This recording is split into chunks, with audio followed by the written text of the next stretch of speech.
अकेले ऐसे नेता हैं जिन्होंने कहा है कि आपके आंखों के सामने वो ढांचा गिरा था। जी बिल्कुल 100% मैंने कहा है, क्योंकि देखिए मैं आपको कहता हूं कि हम लोग उस समय गए और जाने के बाद उस समय तो कल्याण सिंह जी की सरकार थी, तो स्वागत ही था वहां पर और बहुत बड़े पैमाने पर लोगों का जो प्यार मिलता था।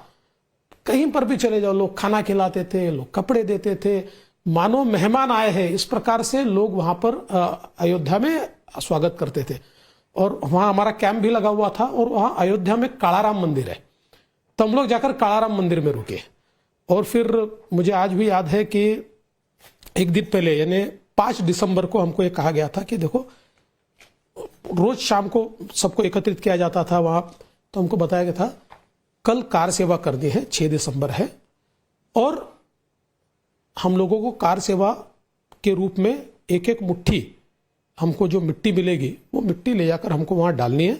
एक प्रतीकात्मक कार सेवा होगी, बाकी जो करना है वो मतलब जो भी होगा, लेकिन हमको उस समय तक इतना ही पता था कि प्रतीकात्मक कार सेवा हमको करनी है। एक एक मुट्ठी मिट्टी ले जाकर वहां, और शिलान्यास तो पहले हो चुका था, तो और वो जो ईंटें वगैरह जो थी रामशिलाएं थी उसका हस्तांतरण भी हो चुका था, तो जो काम हो सकता है वो काम करेंगे। हम छोटे भी थे तो इतना तो कुछ पूछा भी नहीं था क्या होने वाला है। दूसरे दिन हम लोग सुबह वहां पर गए और सारे लोग, और भाषण भी शुरू हुए। वहां पर हमारे सारे नेता थे, विश्व हिंदू परिषद के थे, बीजेपी के थे, अडवाणी जी थे, मुरली मनोहर जोशी जी थे, उमा भारती जी थी, साध्वी ऋतंबरा जी थी, धर्मेंद्र महाराज, कई लोग वहां पर थे। और ये सारे भाषण शुरू हुए। भाषणों में हालांकि नेताओं ने कहा था कि संयम के साथ अपने को कार सेवा करनी है, लेकिन देखिए कोई सुनने को तैयार नहीं था। और अचानक मुझे आज भी याद है, कार सेवकों ने ढांचे की ओर दौड़ना शुरू कर दिया।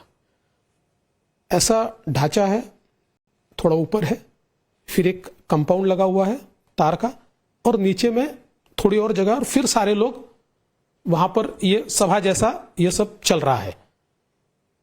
लोग चले गए दौड़ते हुए, तार तोड़ के सारे लोग, और ढांचे पे चढ़ गए और ढांचे को तोड़ना लोगों ने शुरू कर दिया। और कोई सुनने वाला था नहीं। अपील भी की गई कि शांति के साथ रहिए, हादसे भी हो सकते, कोई सुनने को तैयार नहीं था। कार सेवकों ने यह ठान लिया था कि ये कलंक का ढांचा हम तोड़कर रहेंगे। कलंक का ढांचा, लोगों से बाबरी मस्जिद, देखिए वो बाबरी मस्जिद हो ही नहीं सकती। देखिए कोई हिंदू कभी मस्जिद तोड़ ही नहीं सकता। हिंदुओं ने किसी के धर्मस्थलों को तोड़ा नहीं है। वो कलंक का ढांचा था जो बाबर ने और उसके जो सेनापति मीर बाकी ये दिखाना चाहते थे कि अरे आप तो भगवान राम को मानते हैं ना, आपके तो सबसे बड़े भगवान राम है, देखिए हमने उनका भी मंदिर तोड़ डाला, तो आप हमारे सामने क्या टिकोगे। एक प्रकार से हमारे धर्म को और हमारे उत्साह को समाप्त करने के लिए, हमको गुलाम बनाने के लिए उसको तोड़कर वहां ढांचा बनाया गया। वहां आप मस्जिद कहते हो, तो एक वाकया बताइए कि जब वहां पर नमाज पढ़ी गई, कभी नहीं पढ़ी गई, वहां कोई नमाज नहीं पढ़ी जाती थी। वो तो केवल, और वैसे भी इस्लाम में तो इस प्रकार से कोई अगर मस्जिद बनती है तो उसमें नमाज पढ़ी नहीं जाती है। तो इसलिए वो तो कलंक का ढांचा था, और इसलिए उस ढांचे को तोड़ने के लिए सारे लोग, और मुझे आज भी याद है कि जो आखिरी, कहाँ थे? हम वहीं थे जब तोड़ रहे थे। हमारे साथ वाले भी, ये झूठ क्यों कहे, हमारे साथ वाले भी वहीं थे। और मैंने तो पब्लिकली ये कहा है कि देखिए मैं तो ऊपर नहीं चढ़ पाया क्योंकि मैं थोड़ा मोटा था, तो मेरे से चढ़ना नहीं होता था ऊपर, वो ढांचे पे नहीं चढ़ पाया मैं। लेकिन बाकी तो जो सहायता वहां करनी थी वो तो सहायता कर रहे थे, लोग चढ़े हुए थे, तोड़ रहे थे ढांचा।